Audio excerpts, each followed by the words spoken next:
આ જનીનની નકલ કરવાની જે પ્રક્રિયા છે એને હું કહીશ પ્રત્યાંકન.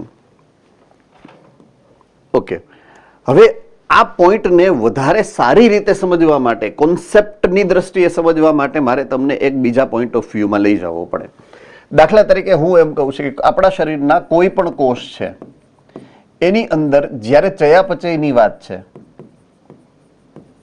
તો આ ચયાપચયની પ્રક્રિયા કરવા માટે કોઈ એક સમયે, સે ફોર એક્ઝામ્પલ, કોઈ એક નિશ્ચિત પ્રકારની ચયાપચયની ઘટના કોષની અંદર થાય છે, બરાબર છે?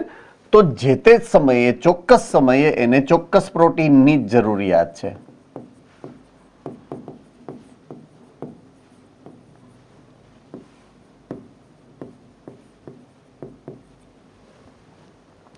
તો નિશ્ચિત સમયે, XYZ સમયે કોઈ પણ કોષની જરૂરિયાત નિશ્ચિત એટલે કે મર્યાદિત છે. રેડી?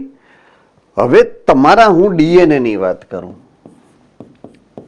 એની સામે, તો DNA ની ખાસિયત એવી છે કે એ ખૂબ જ લાંબો પોલિમર છે. ખૂબ લાંબો પોલિમર છે, બરાબર છે? હવે આ લાંબા પોલિમરની અંદર જે જનીનિક માહિતી છે એ સંકેત સ્વરૂપે રહેલી છે.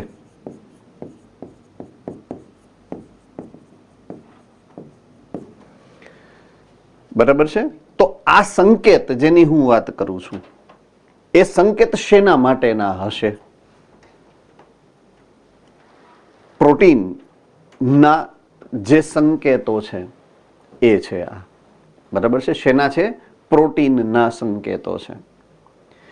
તો આપણે પ્રોટીનની જરૂરિયાત છે. એ પ્રોટીનના સંકેત કેની અંદર છે? DNA ની અંદર છે. DNA કેવો છે? ખૂબ જ લાંબો પોલિમર છે. તો લાંબા પોલિમર હોવાને કારણે આવા અસંખ્ય સંકેતો છે એની પાસે. એક સંકેત નથી એની પાસે, એની પાસે તો આવા ઘણા બધા સંકેતોનો સમૂહ છે. કોઈ એક DNA ઉપર ઘણા બધા આવા સંકેતો આવેલા છે. હવે આ સંકેત શબ્દને હું રિપ્લેસ કરું છું, બદલાવું છું, બરાબર છે? આને હું નામ આપું છું હવે જનીન. શું નામ આપું છું? જનીન. તો હવે જનીનની વ્યાખ્યા મારે આપવી હોય, દાખલા તરીકે જનીનની વ્યાખ્યા, આમાંથી મોટા ભાગના વિદ્યાર્થીઓને આ ચેપ્ટર ચાલી ગયું છે, ખાલી ભુજ સેન્ટરને બાદ કરતા, એટલે જનીનની વ્યાખ્યા તમને આવડે એવી હું એક્સપેક્ટેશન રાખું. તો તમારે જનીનને વ્યાખ્યાયિત કરવું હોય તો કઈ રીતે કરી શકો? ઓકે, અમરેલી સેન્ટર, જનીનની વ્યાખ્યા.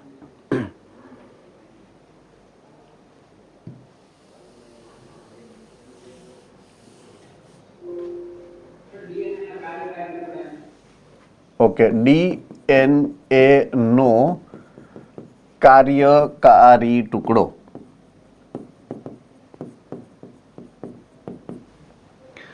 ચાલો, બીજા કોઈને આ વ્યાખ્યાની અંદર કાંઈ ફેરફાર, રૂપાંતરણ? રાજકોટ ગુરુકુલ.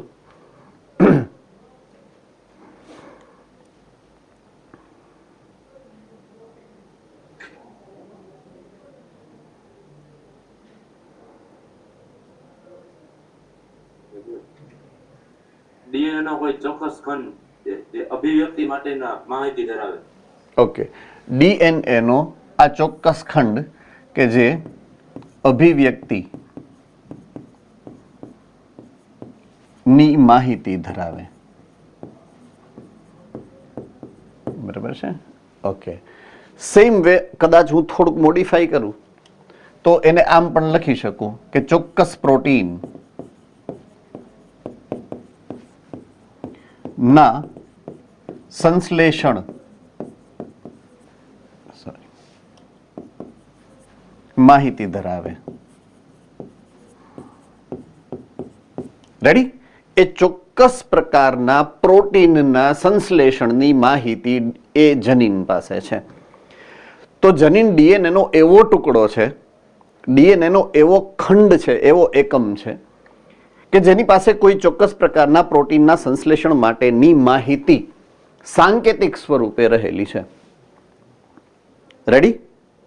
તો આ જનીનની સામાન્ય અથવા તો જેને કહેવાય સરળમાં સરળ વ્યાખ્યા આ રીતે તમે કરી શકો. ઓકે, હવે જ્યારે હું જનીનની વાત કરીશ,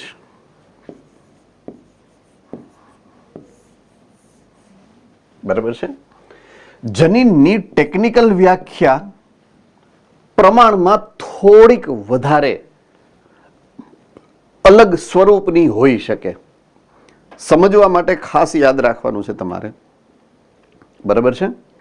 ઓકે, જનીન ડીએનએ માંથી આરએનએ માં પ્રત્યાંકન જો પામી શકતો હોય તો ટેકનિકલી એને તો જનીન કહેવાય.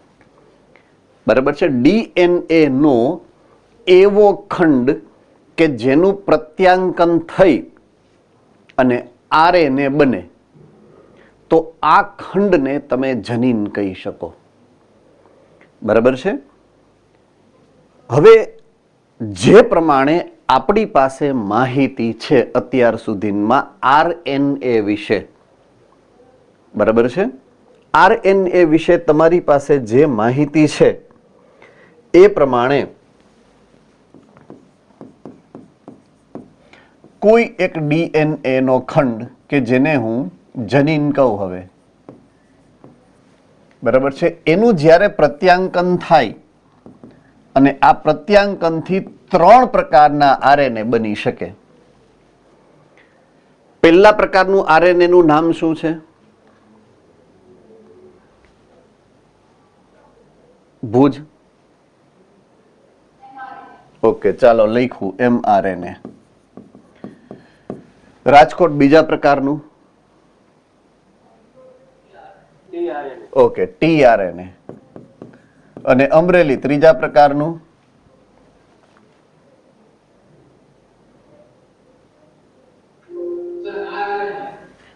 ચાલો આરઆરએનએ.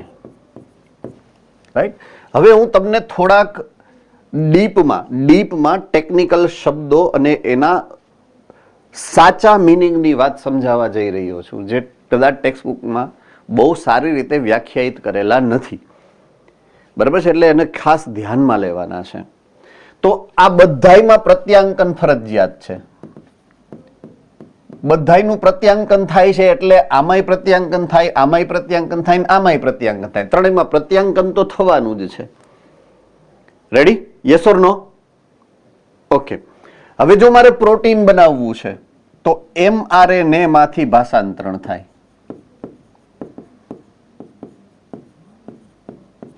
કેમાંથી થાય? એમઆરએનએ માંથી, અને પ્રોટીન બને. તો ભાષાંતરણની દ્રષ્ટિએ ટીઆરએનએ એનું ભાષાંતરણ થવાનું નથી. બરાબર છે? સેમ વે આરઆરએનએ એનું ભાષાંતરણ થવાનું નથી. આ ખાસ યાદ રાખવાનું છે.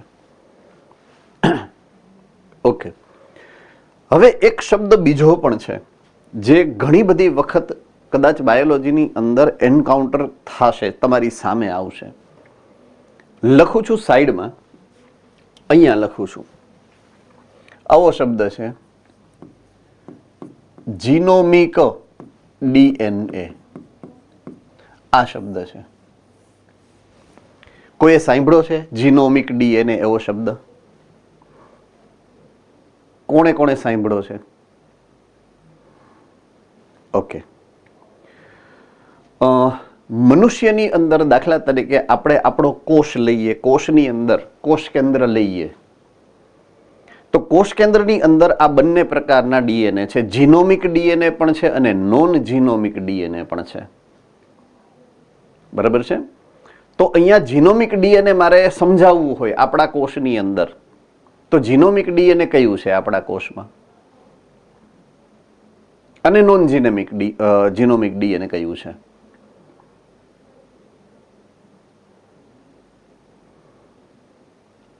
ઓકે, અમરેલી.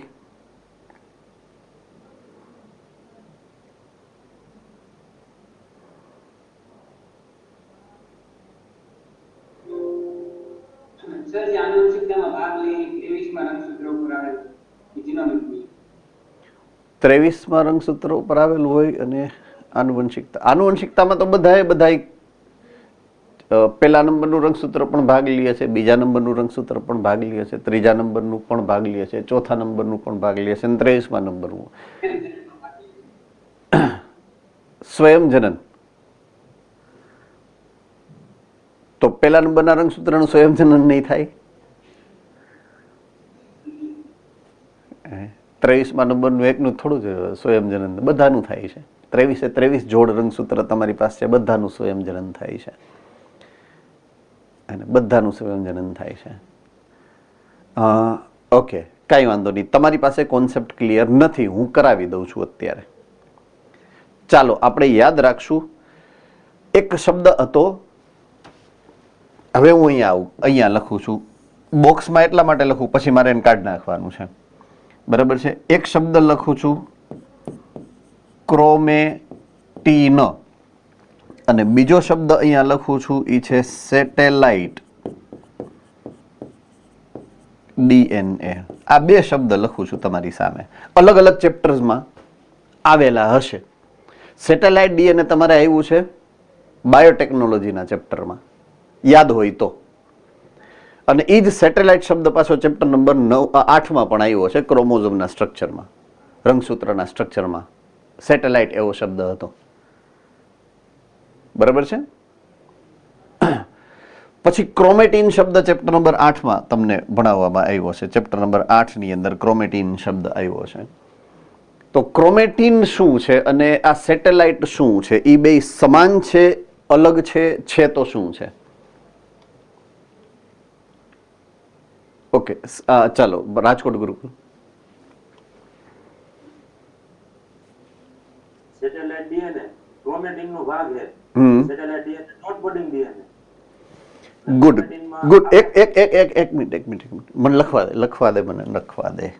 જો અહીંયા હું લખું છું, બહુ સરસ શબ્દ આપ્યો તે, એટલે મને મજા આવી. નોન કોડિંગ છે આ, બરાબર છે. તો એની સામે ક્રોમેટીન શું છે? કોડિંગ ને નોન કોડિંગ બે. ઓકે, આમાં છે કોડિંગ અને નોન કોડિંગ બંને.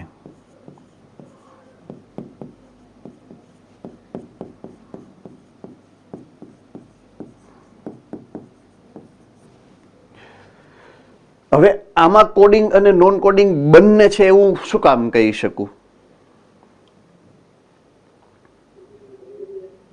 એક ડીએનએ ના સેટમાં બે હોઈ શકે. ઉદાહરણ?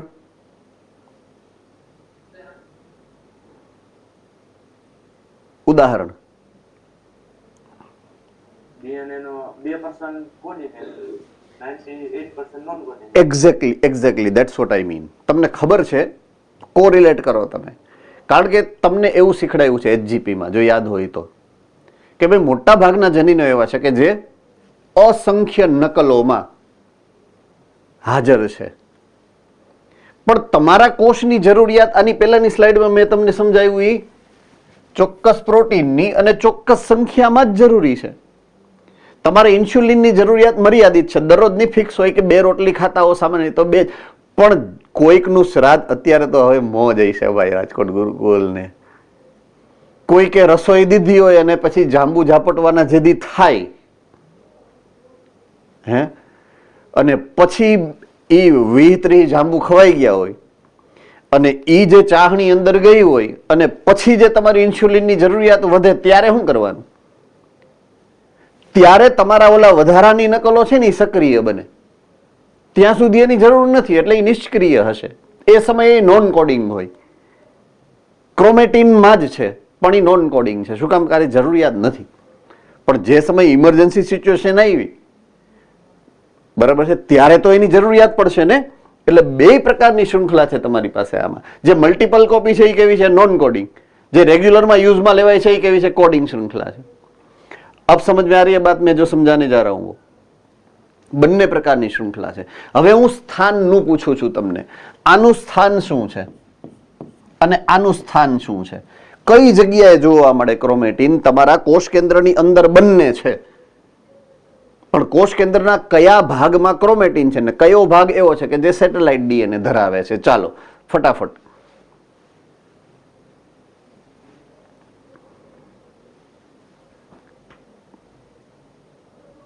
ચાલો હું કહી દઉં છું, કારણ કે તમારો હાથ ઓકે. રાજકોટ છે કંઈ કહેવા જેવું?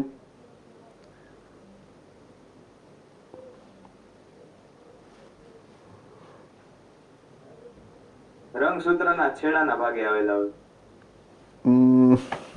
ઓકે, રંગસૂત્ર તો ક્યારે હશે? કોષ વિભાજન સમયે.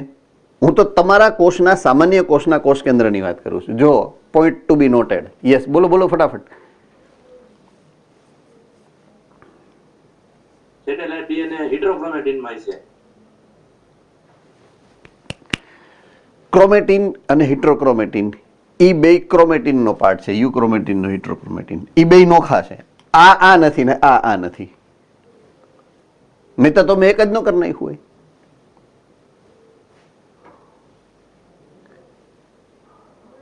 ઓકે, કોષ કેન્દ્રિકામાં એક્ઝેક્ટલી રાઈટ. કોષ કેન્દ્રિકા. જો આ શબ્દ હતો, હું લખવા જતો તો એ આ હતો. આના વિશે કોઈ જાણો છો તમે? NOR? હા કે ના? નો? ઓકે. હવે દાખલા તરીકે હું આ રંગસૂત્ર બનાવું છું. આ રંગસૂત્ર છે, આ એનું સેટેલાઇટ છે. ઉદાહરણ તરીકે આ થઈ ગઈ પ્રાથમિક ખાંચ, આ થઈ ગઈ દ્વિતીયક ખાંચ. દ્વિતીયક ખાંચને કારણે આ બન્યું છે સેટેલાઇટ. રેડી? સેટેલાઇટ બહારથી સેટેલાઇટ જેવું દેખાય છે આમ, એટલે સેટેલાઇટ કીધું છે એને. એની અંદરનું જે જનીન દ્રવ્ય છે ને, આ એનું અંદરનું જનીન દ્રવ્ય, એ જનીન દ્રવ્ય માટે જે શબ્દ વાપરો છે એ છે આ NOR. NOR એટલે ન્યુક્લિઓલાર. ન્યુક્લિઓલાર નો ગુજરાતી થાય કોષ કેન્દ્રિકા. ઓર્ગેનાઇઝર, આયોજન, રિજિયન, વિસ્તાર. આ એનું ગુજરાતી છે. કોષ કેન્દ્રિકા આયોજન વિસ્તાર. એટલે કે અંત્યાવસ્થામાં જ્યારે રંગસૂત્રો પાછા છૂટા પડી અને ક્રોમેટીન બને ને એ સમયે આ જે છે ને આ NOR ઈ એમનેમ જ રીએ. એનું ડીકન્ડેન્સેશન ન થાય, ઈ છૂટી ન પડે અને એમનેમ સંગઠિત સ્વરૂપે જ રીએ.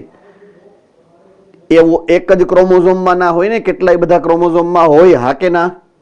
ઈ બધાય વિસ્તાર એક જ જગ્યાએ ભેગા થઈ જાય. ઈ જે ભેગા થયેલો વિસ્તાર છે એને તમે શું કહો છો? કોષ કેન્દ્રિકા. બસ ઈ જ તમારી કોષ કેન્દ્રિકા છે. તો સેટેલાઇટ છે ઈ કોષ કેન્દ્રિકામાં હોય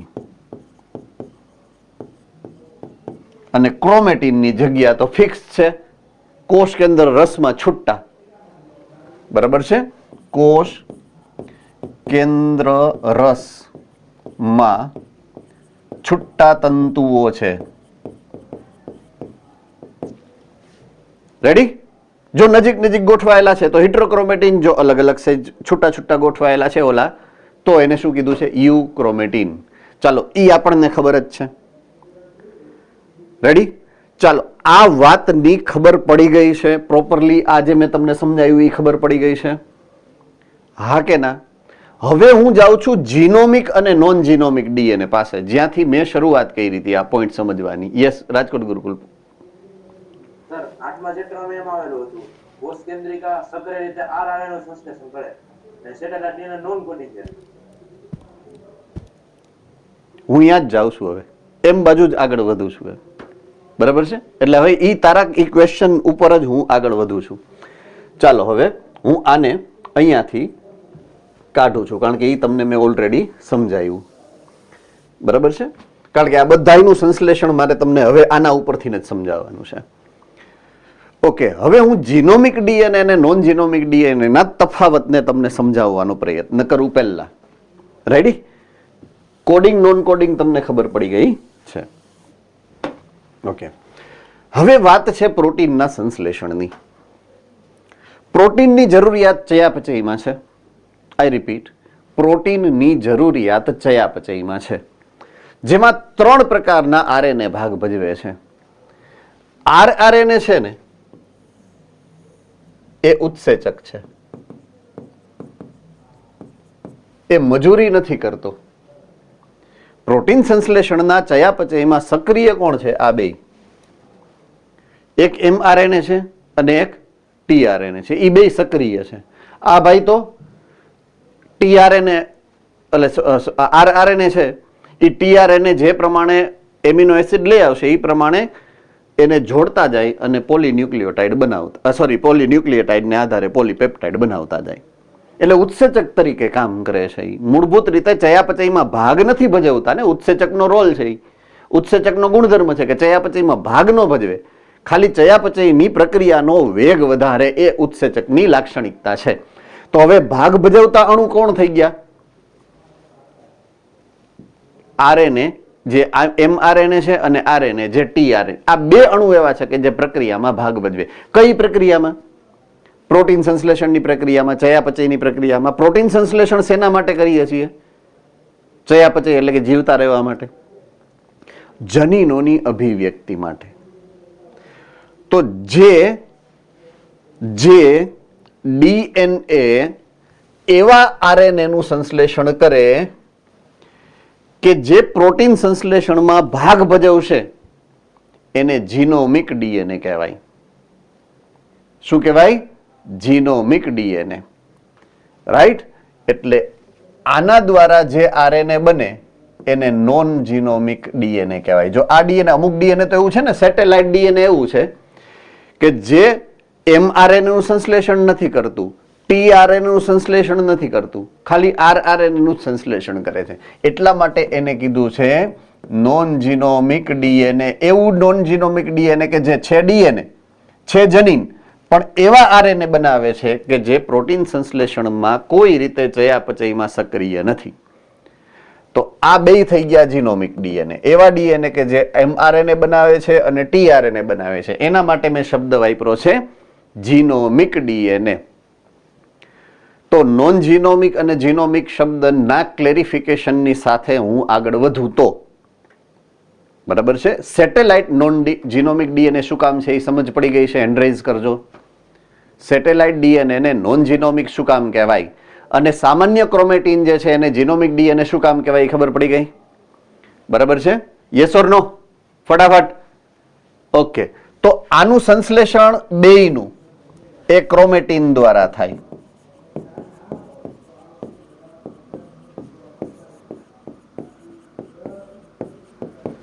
અને આનું સંશ્લેષણ છે એ સેટેલાઇટ ડીએનએ દ્વારા થાય.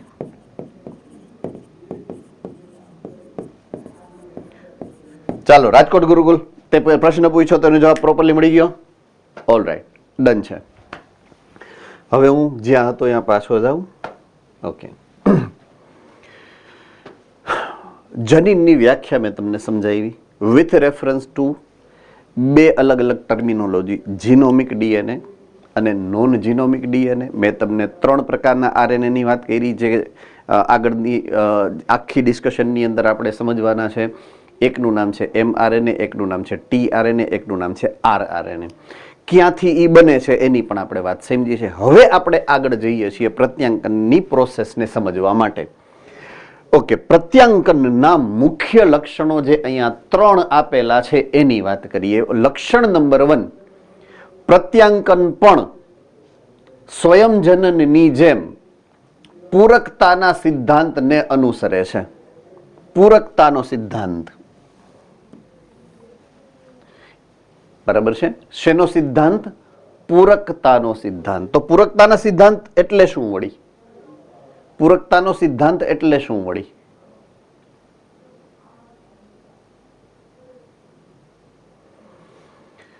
રાજકોટ.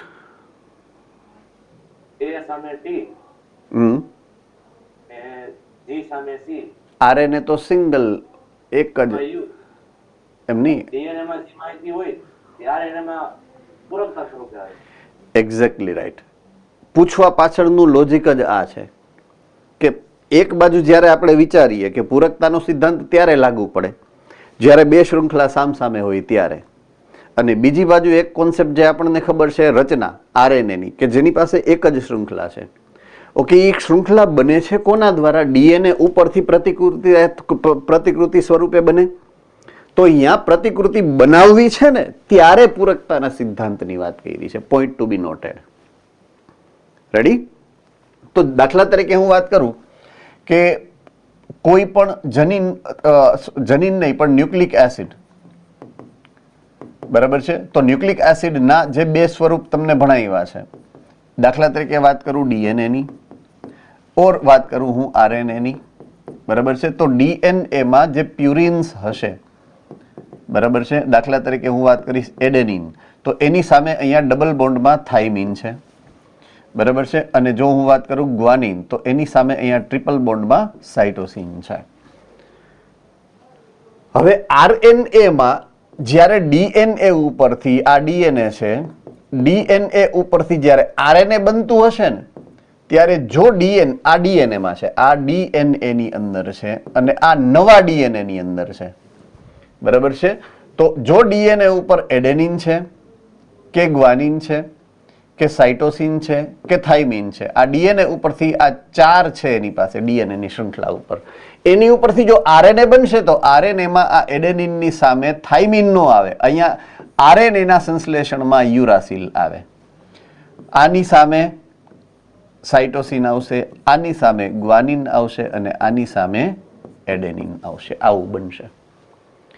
તો અહીંયા ડીએનએ ની અંદર જો એડેનિન, ગ્વાનિન, સાઇટોસિન ને થાઇમિન હોય તો અહીંયા આ રીતના બને નવી શૃંખલામાં.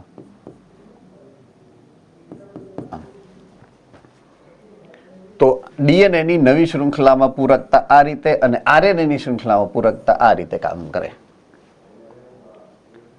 ચાલો થમ્સઅપ કરો જોઈએ એટલે મને ખબર પડે મેં જે સમજાવ્યું એ તમને સમજાણું છે. All right, good. તો અહીંયા ક્યાંય મિસઅન્ડરસ્ટેન્ડિંગ એવી નથી કરવાની તમારે કે આરએનએ ની બે શૃંખલા છે, નહીં, એવી વાત અહીંયા નથી કરી. અહીંયા જ્યારે ડીએનએ ઉપરથી આરએનએ બને છે ને ત્યારે પૂરકતાના સિદ્ધાંતની વાત સમજાવી છે. એડેનોસાઇન થાઇમિનના સ્થાને યુરાસિલ સાથે જોડ બનાવે, જે હમણાં થોડીક વાર પહેલા જ મેં ભૂસી અને સમજાવ્યું તમને, બરાબર છે. સ્વયંજનનની પ્રક્રિયા કોઈ સજીવનું ડીએનએ સંપૂર્ણપણે બેવડાય છે. સ્વયંજનનની પ્રક્રિયામાં આખું ડીએનએ બેવડાય છે, પણ પ્રત્યાંકનની અંદર શું વાત કરી છે આપણે? માત્ર ને માત્ર ડીએનએ નો સિંગલ એકમ, જેને તમે જનીન કે એક જ ખંડ પ્રત્યાંકન પામતો હોય છે. આ ડિફરન્સ છે. એટલે પ્રત્યાંકનની અંદર આખું ડીએનએ તમારે કોપી કરવાનું થતું નથી, માત્ર ડીએનએ નો ખંડ જ એમાં કોપી થશે. સો કોઈને કાંઈ આ સંદર્ભે ડાઉટ? બે જે પોઈન્ટ તમે ભણ્યા છો એ પોઈન્ટ સંદર્ભે કોઈ ડાઉટ છે? All right. હવે પ્રત્યાંકનની અંદર ડીએનએ ની શૃંખલાની પસંદગી એક નવો પોઈન્ટ, નવી મુશ્કેલી પોઈન્ટ કરતા પણ. દાખલા તરીકે હું વાત કરું કે કોઈ એક ડીએનએ એનો કોઈ એક ખંડ એટલે કે જનીનની વાત કરું, આ જનીન ડીએનએ નો જ ભાગ હોવાને કારણે બે શૃંખલા ધરાવે છે. કેટલી શૃંખલા ધરાવે છે? બે શૃંખલાઓ ધરાવે છે. ઉદાહરણ તરીકે એક શૃંખલા છે 3' to 5' ની શૃંખલા, તો એની સામે બીજી શૃંખલા હશે 5' થી 3' ની શૃંખલા, બરાબર છે. તો તમારે આરએનએ બનાવવું છે તો બે શૃંખલાની જરૂરિયાત છે કે એક શૃંખલાની જરૂરિયાત છે? એક જ શૃંખલાની જરૂરિયાત છે. તો કાં તો આ શૃંખલાની કોપી થવી જોઈએ અને કાં તો આ શૃંખલાની કોપી થવી જોઈએ. બેમાંથી એક જ શૃંખલાની કોપી થઈ શકે. તો તમને જે તમારો પ્રશ્ન અત્યારે જે ઉપસ્થિત થયેલો છે એ આ છે કે આ બેમાંથી કેની પસંદગી આપણે કરવાની? બેમાંથી કોણ પ્રત્યાંકન પામશે? ઉપરની શૃંખલા એટલે કે 3' થી 5' વાળી શૃંખલાનું પ્રત્યાંકન થશે કે 5' થી 3' વાળી શૃંખલાનું પ્રત્યાંકન થશે? તો સૌથી પહેલી શક્યતા આપણે એવું વિચારીએ કે દાખલા તરીકે આ બેયનું પ્રત્યાંકન થાય. બરાબર છે? તો પહેલી મુશ્કેલી શું છે? જુઓ, બંને શૃંખલાઓ અલગ અલગ પ્રકારની માહિતી ધરાવે છે. એટલે બેયના કોડ એક સરખા નથી. Are you agree with that or not? Bhuj centre કન્ફ્યુઝનમાં છે. હા પાડી દીધી છે, પણ મનથી કન્ફ્યુઝન છે એ હકીકત છે, દેખાય છે ફેસ ઉપર. એમ આઈ વેરી રાઈટ? યસ, હે ને? હવે એ ક્લિયર કરી દઉં. મને ખબર હોય ને, ડોક્ટર પાસે તમે જાઓ ને એટલે ડોક્ટરને ઓટોમેટિક ખબર પડી જ જાય કે પેટમાં દુખે છે તો કઈ રીતે દુખે છે, એમ તો જ સાચા ડોક્ટર કહેવાય ને. એમ તો હવે હું જે સમજાવવા માંગુ છું એ સમજો તમે. દાખલા તરીકે આ ડીએનએની શૃંખલા બનાવી મેં, તો આ adenine, thiamine, thiamine, guanine, adenine, cytosine, thiamine, cytosine, adenine, adenine, guanine, thiamine, આવી એક શૃંખલા છે. રેન્ડમ, મને ખબર નથી પણ મેં લખી નાખી છે.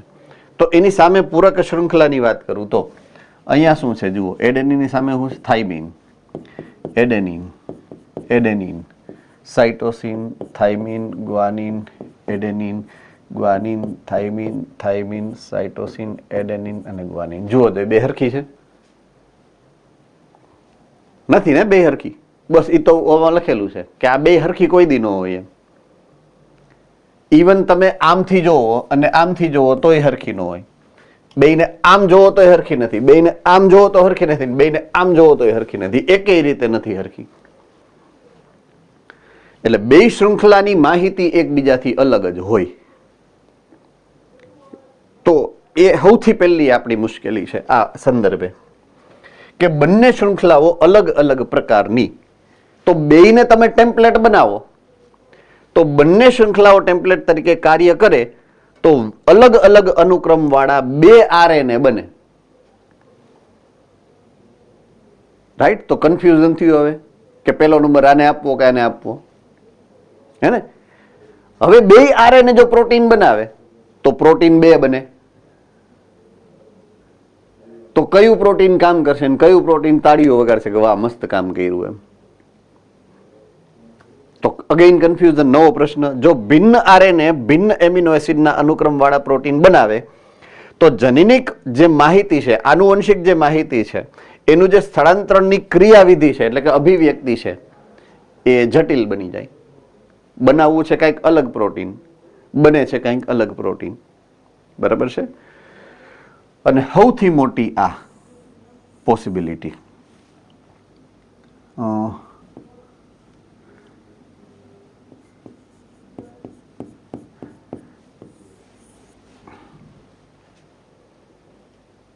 બાયોટેકનોલોજી, આરએનએ ઇન્ટરફિયરન્સ, નિમેટોડા, એનું જ્યારે મૂળમાં ઇન્ફેક્શન થતું હતું ત્યારે આરએનએ ઇન્ટરફિયરન્સ નામની એક ટેકનોલોજી આપણે વાપરી છે. કોને યાદ છે? તો આરએનએ ઇન્ટરફિયરન્સ નો સિદ્ધાંત કઈ ક્રિયાવિધિ ઉપર કામ કરે છે?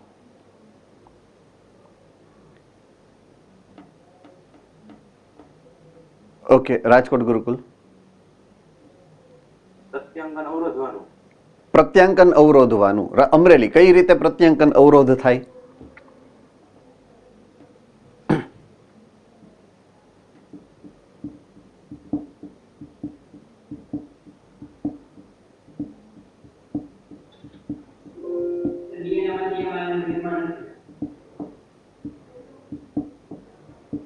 ઓકે, ભાષાંતર કરવાનું. Yes, that's where you are. પ્રત્યાંકન તો થાય જ, ભાષાંતરણ નહીં કરવા દે. ઓકે, એના માટે આપણે શું કર્યું હતું? કોણ યાદ છે? કોને યાદ છે? એના માટે આપણે કર્યું છે શું? એમાં વનસ્પતિની અંદર કયા એવા જનીન દાખલ કર્યા?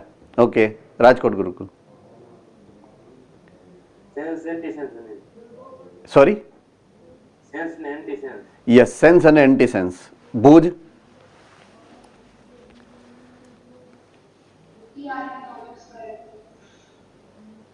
ફરીથી ટીઆરએનએ.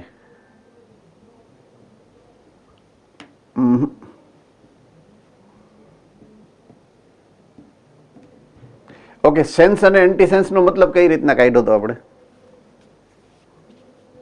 સેન્સ અને એન્ટીસેન્સ રાજકોટ. જે આરએનએ ની શૃંખલા સૂત્રભૂમિના આરએનએ જોડાઈ જાય એ સેન્સ હતી અને ના એની પૂરક હતી એન્ટીસેન્સ. ઓકે, થોડોક ફેરફાર કરી નાખીએ આપણે. એક ડીએનએ, એક જનીન નિમેટોડા પાસે છે. એક ડીએનએ એટલે કે એક જનીન વનસ્પતિ પાસે છે, જે આપણે નાખ્યું છે બહારથી. આપણે જે બહારથી નાખ્યું છે ને એને એન્ટીસેન્સ કહેવાનું. નિમેટોડા પાસે છે એને સેન્સ કહેવાનું. સેન્સ શું કામ કહેવાનું એ સમજાવું તમને. કારણ કે એની કુદરતી પ્રત્યાંકન, ભાષાંતરણ અને અભિવ્યક્તિની પ્રક્રિયા છે. એ એની કુદરતી પ્રક્રિયા છે. હવે વિક્ષેપ કોણ પાડે છે? આપણે જે વનસ્પતિમાં બહારથી વિદેશી જનીન દાખલ કર્યું ઈ ઓલી સેન્સની પ્રક્રિયાને રોકે છે. તો પૂરક શૃંખલા કોણ બનાવે છે ખબર છે? વનસ્પતિની આ બાહ્ય જનીન, વિદેશી જનીન દાખલ કર્યું ને એ એની પૂરક શૃંખલા માટે તમે દાખલ કર્યું છે. આ રીતે તમારે યાદ રાખવાનું છે એને. એટલે બે પ્રકારના પ્રત્યાંકન થાય જ્યારે ઇન્ફેક્શન થાય ને ત્યારે. એક નિમેટોડા કરે અને એક વનસ્પતિ કરે. નિમેટોડા જ્યારે પ્રત્યાંકન કરે એ સેન્સ કોડ છે અને જ્યારે વનસ્પતિના કોષમાં પ્રત્યાંકન થાય એ એન્ટીસેન્સ કોડ છે. પૂરક શૃંખલા બની, આરએનએની પૂરક શૃંખલા. એટલે બે શૃંખલા બને હામ હામે, જે એકબીજાની પૂરક છે એ એકબીજા જોડાઈ જાય. એટલે પ્રત્યાંકન પછીની પ્રક્રિયા એટલે ભાષાંતરણ, સંવેદી જે શૃંખલા છે એનું ભાષાંતરણ ન થાય. સેન્સ અને એન્ટીસેન્સ બે ભેગા થઈ જાય. એટલે આ પ્રમાણે એની બસ એ જ વસ્તુ અહીંયા થાય. અહીંયા જોવો જોઈએ આપણે શું કર્યું છે? બે શૃંખલા બનાવી. તો બે શૃંખલા બને તો એ એકબીજાની પૂરક જ હોય, કારણ કે એક જ ડીએનએ માંથી બની છે બે. અને જો પૂરક બને તો એકબીજા જોડાઈ જાય. સિમ્પલ. એટલે આરએનએ ઇન્ટરફિયરન્સ થયો. આ અવરોધ સંભાવના એટલે આ આરએનએ ઇન્ટરફિયરન્સની વાત કરી છે. સમજ में आ गई बात? તો બંને શૃંખલાઓના એક સાથે પ્રત્યાંકનથી એકબીજાના પૂરક આરએનએ બને, જે બેવડી શૃંખલામાં આરએનએનું નિર્માણ કરી અને ભાષાંતરણની પ્રક્રિયાને અવરોધે. એટલે અહીંયા કાઉન્સમાં તમારે લખવાનું છે આરએનએ ઇન્ટરફિયરન્સ થાય. શું થાય? આરએનએ ઇન્ટરફિયરન્સની ઘટના છે આ. ચાલો, આમાં કોઈ ડાઉટ? તો એનો મતલબ શું છે કે આપણે બેમાંથી એક શૃંખલાને હવે પસંદ કરવી પડે. તો એક શૃંખલાને પસંદ કરતી વખતે આપણે જે રેફરન્સ લેવાનો છે એ રેફરન્સ છે સંશ્લેષણની દિશા. રેડી? હવે દાખલા તરીકે મેં ભૂસી નાખ્યું, એ ખોટું કર્યું ઉતાવળથી થોડીક. એક હતી શૃંખલા 3' થી 5' ની શૃંખલા, એક હતી 5' થી 3' ની શૃંખલા. રેડી? આવું હતું. તો હવે બેમાંથી મારે જ્યારે એક ન્યુક્લિયોટાઇડમાંથી બીજો ન્યુક્લિયોટાઇડ બનાવવો છે તો એક વસ્તુ ફિક્સ છે, ઈ આ છે નિયમ.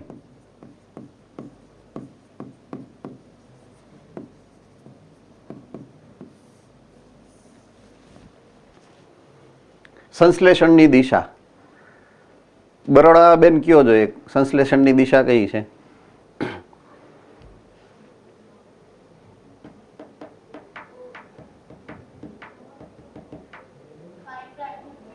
Excellent, right? સો સંશ્લેષણની દિશા કઈ છે ખબર છે? 5' થી 3' જ હોવી જોઈએ. હવે અહીંયા જુઓ જોઈએ, આ 5' થી 3' ની દિશા થાય. પણ આ દિશા થાય 3 પ્રાઇમ થી 5 પ્રાઇમ ની, એટલે આ લાગુ ન પડે, આ લાગુ પડે. તો સિલેક્શન કોને આધારે થશે? સિલેક્શન કોને આધારે થશે? જે બે શૃંખલામાંથી જે શૃંખલા 3 પ્રાઇમ થી 5 પ્રાઇમ અરેન્જમેન્ટમાં હશે ને, 3 પ્રાઇમ થી 5 પ્રાઇમ અરેન્જમેન્ટમાં, એને કન્સિડર કરવામાં આવશે સંશ્લેષણ માટે. રેડી? ચાલો, તો સંશ્લેષણના દિશાને આધારે આ ઘટનાક્રમને અંજામ આપવામાં આવે છે. હવે આ આકૃતિ તમારા બુકની અંદર હશે. અહીંયા કદાચ ઝાંખી દેખાશે, મને એવું લાગે છે કે તમને અહીંયા ઝાંખી દેખાતી હશે, બરાબર છે. પણ તમારી બુકની અંદર આ ડાયાગ્રામ આપેલી છે, એટલે તમે રેફરન્સ બુકમાં લેજો. હવે શબ્દ જુઓ વાપરો છે, એ છે પ્રત્યાંકન એકમ, જનીન નહીં. બરાબર છે. શબ્દ જે અહીંયા વાપરેલો છે એ પ્રત્યાંકન એકમ શબ્દ વાપરેલો છે. એટલે હું અહીંયા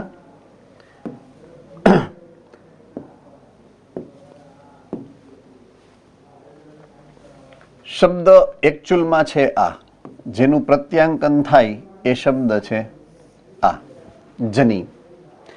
એની જગ્યાએ અહીંયા વાપરેલો શબ્દ છે પ્રત્યાંકન એકમ. તો જનીન કરતા પણ હું જ્યારે ડીએનએ ની વાત કરીશ, જનીન કરતા પણ હું જ્યારે ડીએનએ ની વાત કરીશ, બરાબર છે, તો ડીએનએ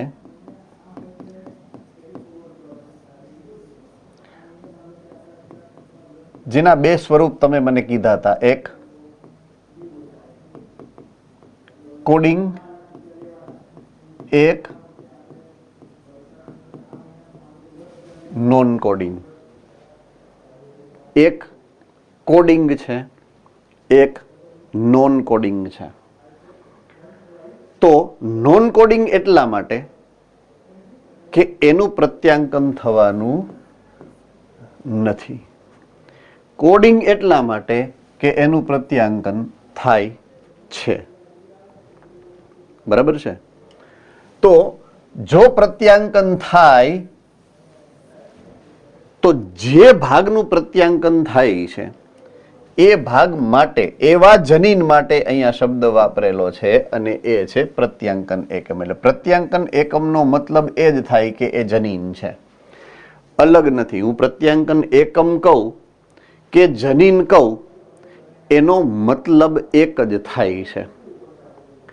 રાઈટ? તો કોઈ પણ જનીન એટલે કે કોઈ પણ પ્રત્યાંકન એકમ 3 વિસ્તારનો બનેલો છે, એના 3 ભાગ છે. રેડી?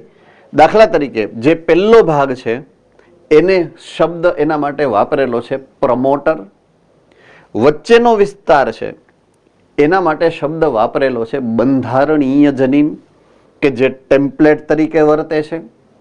અને છેલ્લો ભાગ છે એના માટે શબ્દ વાપરેલો છે, અને એ છે સમાપક રિજિયન અથવા તો ઘટક. તો જનીન અને પ્રત્યાંકન એકમને જો મારે સરખાવવું છે કે એની વચ્ચેનો તફાવત શોધવો છે, તો કઈ રીતે શોધવો? અથવા તો મારે જાણવું છે કે આ બે વચ્ચેનો એકચ્યુઅલમાં ટેકનિકલ મતલબ શું થાય. તો જ્યારે હું આખા બંને શૃંખલાની વાત કરું ને, તો એને જનીન કહેવાય. પણ બેયમાંથી તો આરએનએ નથી બનવાનું ને દોસ્ત. આરએનએ તો એક જ શૃંખલાનું બને ને, ટેમ્પલેટનું. તો જ્યારે હું ટેમ્પલેટની વાત કરું ને, તો આખા ટેમ્પલેટના વિસ્તારને કહેવાય પ્રત્યાંકન એકમ. સોરી, જનીનની પ્રત્યાંકન એકમ. બરાબર છે. પ્રત્યાંકન એકમ કયો છે? તો કે આ. કારણ કે નીચેના ભાગનું તો ક્યાં પ્રત્યાંકન થાય છે? એટલે જનીન 2 શૃંખલા છે અને પ્રત્યાંકન એકમ સિંગલ શૃંખલા છે. ટેમ્પલેટ કયો કે પ્રત્યાંકન એકમ કયો? પ્રત્યાંકન એકમ એટલે કે જેમાં ટેમ્પલેટ છે ને એને પ્રત્યાંકન એકમ કહેવાય. કારણ કે ડીએનએ તો બેવડી શૃંખલા છે, 2 શૃંખલાનું પ્રત્યાંકન નથી થવાનું. પ્રત્યાંકન તો 2 માંથી એક જ શૃંખલાનું થવાનું છે. જે શૃંખલાનું પ્રત્યાંકન થવાનું છે ને 2 માંથી જનીનમાં, એને પ્રત્યાંકન એકમ કહેવાનું છે. તો જનીનનો ભાગ છે પ્રત્યાંકન એકમ. કહેવાનો કવિનો ભાવાર્થ એવો છે. સામે બીજી શૃંખલા છે એ પ્રત્યાંકન એકમ તરીકે કામ નથી કરતી, કારણ કે એનું પ્રત્યાંકન થતું નથી. ચાલો, તો કોઈ પણ અજાણ્યો માણસ અડધી રાતે તમને પ્રશ્ન પૂછે કે પ્રત્યાંકન એકમ એટલે શું, તો તમારો જવાબ શું હશે? બોલો જોઈએ ફટાફટ. Yes, Bhuj centre.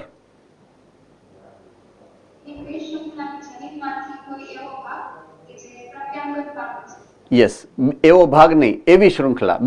બે શૃંખલામાંથી એવી શૃંખલા કે જે પ્રત્યાંકન પામશે, એ શૃંખલાને કહેવામાં આવે છે પ્રત્યાંકન એકમ. Very good. તમને પહેલા જ જે પ્રયત્ન છે એમાં યાદ રહી ગયું. આઈ એપ્રિશિએટ. બરાબર છે, સરસ થયું. યાદ રહેવું જ જોઈએ. ફેરફાર તો છે, તફાવત તો છે જ. તો પ્રત્યાંકન એકમના 3 વિસ્તાર મેં તમને કીધા. એનો પહેલો વિસ્તાર જે છે ને એને પ્રમોટર કહેવાય. પહેલો વિસ્તાર છે એને શું કહેવાય? પ્રમોટર. જો પ્રમોટર એટલે પ્રમોટ કરે એવો. પ્રમોટ કરે તો આ કઈ ક્રિયાવિધિ આપણે કરવાની છે? તો કે પ્રત્યાંકનની. તો પ્રત્યાંકનની પ્રક્રિયાની શરૂઆત જે કરાવે એ વિસ્તારને પ્રમોટર કહેવાનો છે. પ્રક્રિયા શરૂ કરાવે એને પ્રમોટર કહેવાનો છે. રાઈટ? યસ. બંધારણીય જનીનના 5 પ્રાઇમ એટલે કે પ્રતિપ્રવાહ છેડા ઉપર આવેલો છે. રેડી? આઈ રિપીટ. બંધારણીય જનીન એના 5 પ્રાઇમ એટલે કે પ્રતિપ્રવાહ છેડા ઉપર આવેલો છે. ઓકે. ત્યાં RNA પોલિમરેઝ જોડાઈ છે. અને ત્રીજું, એ પ્રત્યાંકનની શરૂઆત કરે. ઓકે, તો આની અંદર જે મૂળભૂત વાત કરેલી છે એ 3 અલગ અલગ વાત કરેલી છે.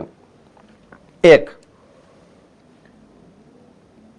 5 પ્રાઇમ નો છેડો, આ એક વાત કરેલી છે. બીજી વાત જે કર્યું છે એ છે પ્રતિપ્રવાહ. અને ત્રીજી જે વાત કરી છે એ RNA પોલિમરેઝ નું જોડાણ થાય અને એ RNA પોલિમરેઝ પ્રત્યાંકનની શરૂઆત કરે.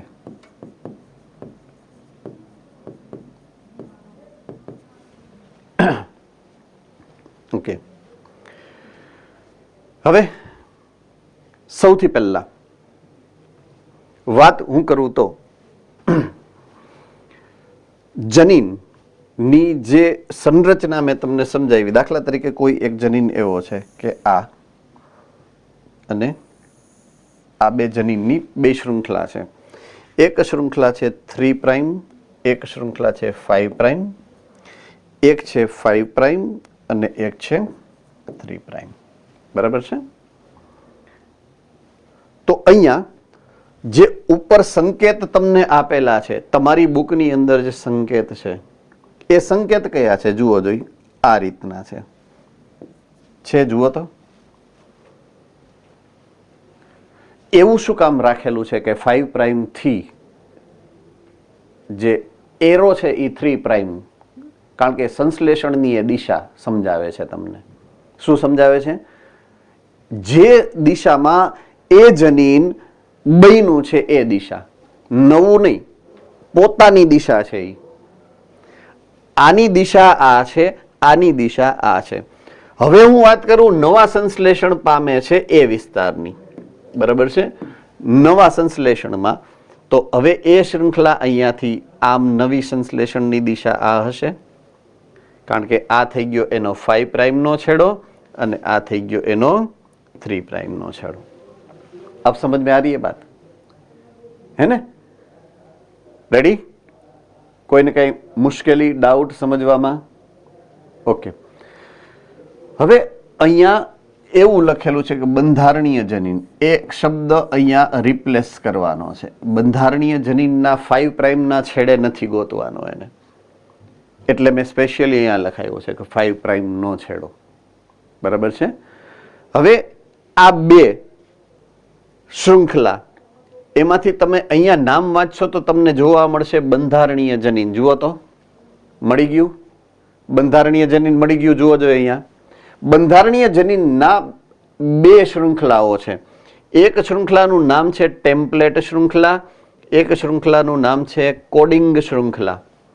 જો મળ્યું તમને આવું? તો તમારે આમ સમજવાનું છે. આ આખું બંધારણીય જનીન છે વચ્ચેનું, એની ઉપરની શૃંખલા છે ને એને ટેમ્પલેટ શૃંખલા કહેવાય, નીચેની શૃંખલા છે ને એને કોડિંગ શૃંખલા કહેવાય. હવે શું કામ એવા નામ પાડ્યા એની વાત કરું.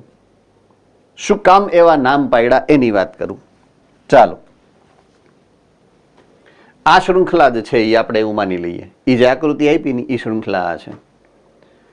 હવે આ છે 3' નો છેડો, આ છે 5' નો છેડો, આ છે 5' નો છેડો, આ છે 3' નો છેડો. કલર બદલાવું એટલે તમને વધારે સ્પષ્ટ રહે. હવે સંકેત નિશ જે આરએનએ બનવાનું છે એ તો આનું જ બનવાનું છે, આનું આરએનએ નહીં બને દિશાને હિસાબે. તો આના ઉપરથી જે આરએનએ બનશે એ આરએનએ માં એડેનિનની સામે થાઇમિન તો ન આવે ને, એટલે uracil, adenine, adenine, cytosine, uracil, guanine, adenine, guanine, uracil, uracil, cytosine, adenine અને ગ્વાનિન.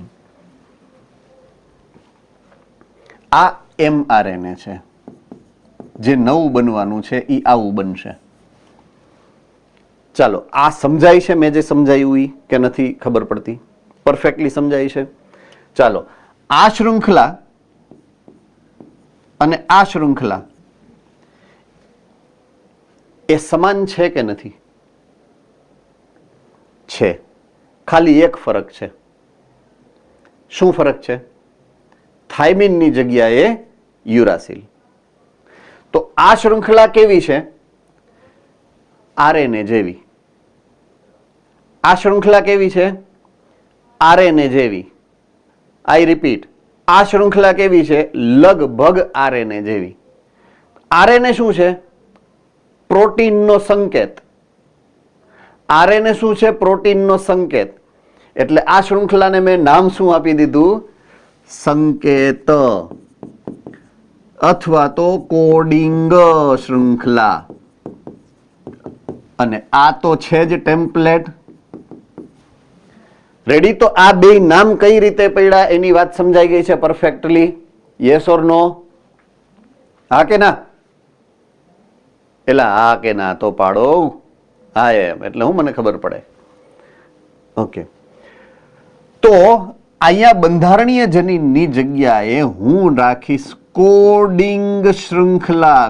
બંધારણીય જનીનના કોડિંગ શૃંખલાના 5' છેડે હોય. કોણ? પ્રમોટર. પ્રમોટર કોના 5' છેડે હશે? કોડિંગ શૃંખલાનો 5' છેડો ગોતવાનો તમારે. જો આવી રહ્યો, આ કોડિંગ શૃંખલાનો 5' છેડો છે. અહીંયા તમારું પ્રમોટર છે. જુઓ છે. આ ખાસ યાદ રાખી, નોંધ લઈ, 5 વાર લખી અને મગજમાં ગોઠવીને રાખશો. બરાબર છે? ઓકે, હવે વાત કરું અનુપ્રવાહ અને પ્રતિપ્રવાહ. એનો ડિફરન્સ એ સમજવો પડે ને, અનુપ્રવાહ અને પ્રતિપ્રવાહ. ઓકે, સંશ્લેષણ કયા છેડેથી શરૂ થાય? સંશ્લેષણ કયા છેડેથી શરૂ થાય? આ છેડેથી. પૂરું ક્યાં થાય? આ છેડેથી. પ્રવાહની દિશા, પ્રવાહ 5 થી 3. તો શરૂઆત કોની કરી? 5. એટલે 5 ને અનુપ્રવાહ કહેવાય. એટલે પ્રવાહની પહેલાનો વિસ્તાર. અને પ્રવાહનો છેડો વિસ્તાર છેલ્લો પ્રતિપ્રવાહ. તો અનુપ્રવાહ એટલે જ્યાંથી શરૂ થયું, પ્રતિપ્રવાહ એટલે જ્યાં પૂરું થયું. તો પ્રવાહ એટલે શેનો પ્રવાહ છે? એ સંશ્લેષણની દિશાનો પ્રવાહ છે. બરાબર છે? તો ફરીથી હું અહીંયા આવી જાઉં. હું 5' નો છેડો કહું તો એનો મતલબ એ જ થાય કે પ્રતિપ્રવાહ છેડો છે. એટલે જ્યાંથી શરૂઆત પ્રવાહની થવાની છે એ છેડો છે. તો પ્રમોટર ક્યાં છે? પ્રતિપ્રવાહ છેડે કે અનુપ્રવાહ છેડે? તો કે પ્રતિપ્રવાહ છેડે. પણ પ્રતિપ્રવાહ કોનો? જો હવે પાછું ઈ જ આવ્યું ઊંધું કે પ્રતિપ્રવાહ કોનો? સંકેત શૃંખલાનો પ્રતિપ્રવાહ. કારણ કે એમાં 5 પ્રાઇમ છેડો આ છે, એટલે આની દિશા કઈ છે? આ છે. આનાથી તો ઊંધું થયું નહીં, આનાથી ઊંધું છે. એટલે DNA નો આ 3 પ્રાઇમ ગણું તો DNA નો પ્રતિપ્રવાહ થાય. એટલે જ્યારે હું આ 5 પ્રાઇમ નો રેફરન્સ લઈશ. Hello sir. હા બેટા. સર રિપીટ કરીને નો સમજાવતા અનુપ્રવાહ અને પ્રતિપ્રવાહ. આવી જાઉં છું, એ જ કરું છું. જ્યારે હું 5 પ્રાઇમ ની વાત કરીશ, આ 5 પ્રાઇમ નો છેડો છે, તો ઈ રેફરન્સ કોનો છે? 5 પ્રાઇમ નો છેડો શેના માટે મેં રેફરન્સ લીધો છે? કોડિંગ શૃંખલા.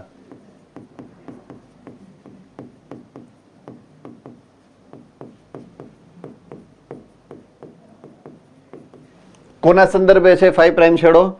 કોડિંગ શૃંખલાના સંદર્ભે. હવે જ્યારે અનુપ્રવાહ ને પ્રતિપ્રવાહની વાત કરીશ, ઈ સંદર્ભ કોનો છે ખબર છે? ટેમ્પલેટનો. એટલે કે ટેમ્પલેટનો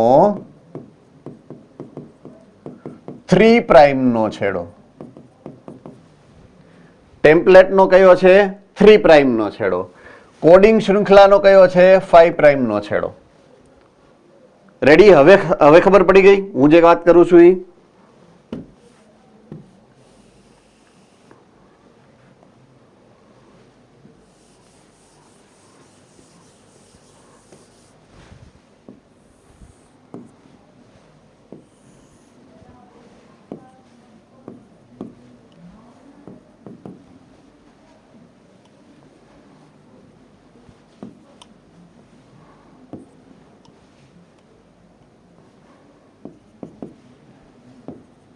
આ તમારી આકૃતિ.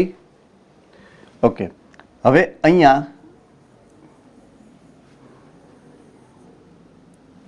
આ જે દિશા છે અહીંયાથી અહીંયા, એટલે જ્યારે હું વાત કરીશ mRNA, તો mRNA ની શરૂઆત અહીંયાથી, એટલે mRNA નો અનુપ્રવાહ અહીંયાથી થાય અને mRNA નો પ્રતિપ્રવાહ છેડો આ છે. આ રીતે મેં તમને શરૂઆત અને અંત સમજાવ્યો. હવે હું જ્યારે ટેમ્પલેટ શૃંખલાની વાત કરું તો ટેમ્પલેટ શૃંખલાનો અનુપ્રવાહ અહીંયા છે અને ટેમ્પલેટ શૃંખલાનો પ્રતિપ્રવાહ અહીંયા થાય.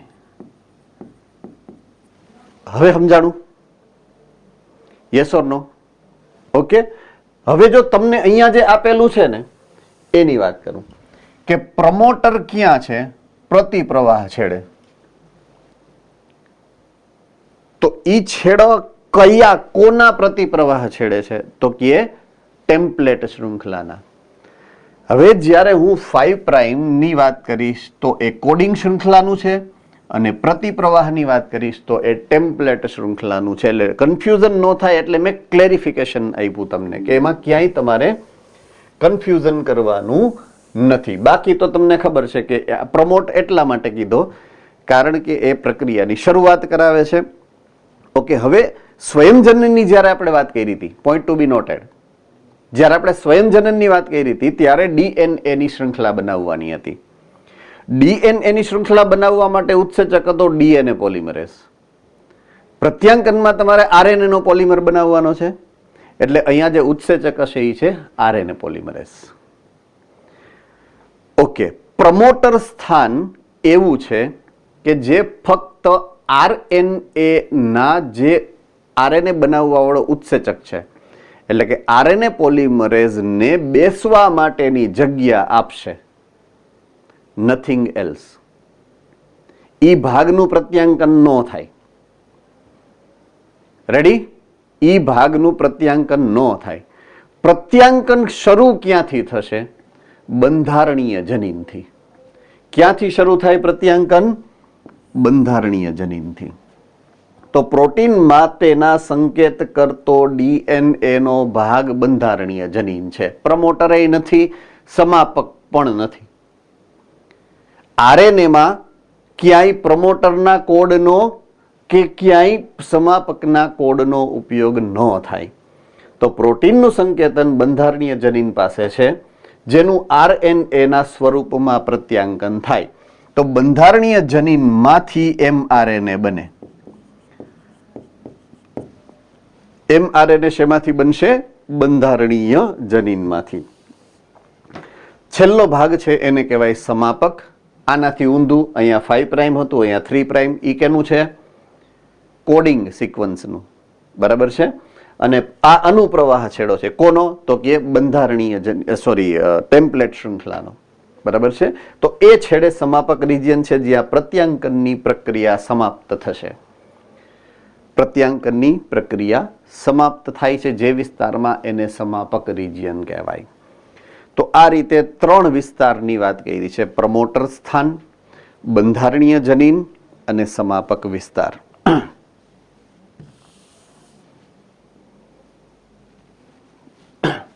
ઓકે. પ્રત્યાંકન એકમની 2 શૃંખલાની વાત આપણે ડિટેલમાં કરી ચૂક્યા છીએ, જે અહીંયા આપેલું છે કે પ્રત્યાંકન એકમમાં 2 શૃંખલા છે. એક શૃંખલાને આપણે નામ આપ્યું ટેમ્પલેટ શૃંખલા, એકને નામ આપ્યું સંકેતન શૃંખલા.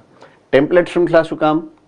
કોને કહેવાય? પહેલા તો ટેમ્પલેટ શૃંખલા કોને કહેવાય? જેની ધ્રુવીયતા 3 પ્રાઇમ થી 5 પ્રાઇમ છે, ઈ. બરાબર છે. એની હારે કોણ જોડાય છે? RNA polymerase. અને નવી શૃંખલા mRNA કેની બનશે? ટેમ્પલેટમાંથી. ઓકે. સંકેત શૃંખલા કોને કહેવાય? જેની ધ્રુવીયતા 5 પ્રાઇમ થી 3 પ્રાઇમ છે, ઈ. શું કામ? કારણ કે એ RNA જેવી છે, એટલા માટે એને નામ આપ્યું આપણે સંકેતન શૃંખલા. એમાં અને RNA માં ફરક ક્યાં છે? ફેર આ T ની જગ્યાએ U, એટલે કે થાઇમિનની જગ્યાએ યુરાસિલ છે, એટલો જ ફરક છે. તો પ્રમોટર અને સમાપકની સ્થિતિ ધ્રુવીયતાના સંદર્ભે RNA પોલિમરેઝના ગતિ માર્ગને નિર્ધારિત કરે છે. બરાબર છે.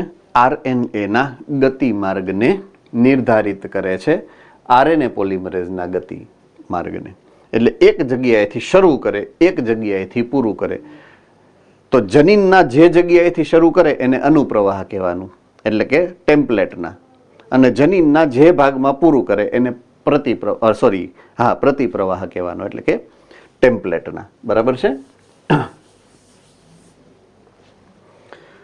સંકેત શૃંખલા શું છે એ તમને ખબર છે. ટેમ્પલેટ શૃંખલા શું છે એ ખબર છે. પ્રમોટર શું છે એ તમને ખબર છે. અને RNA પોલિમરેઝ ઉત્સેચક છે કે જે આ પ્રક્રિયામાં ભાગ લે છે. આ 4 ઘટકો આપણે એમાં આ પ્રક્રિયામાં સમજ્યા છીએ.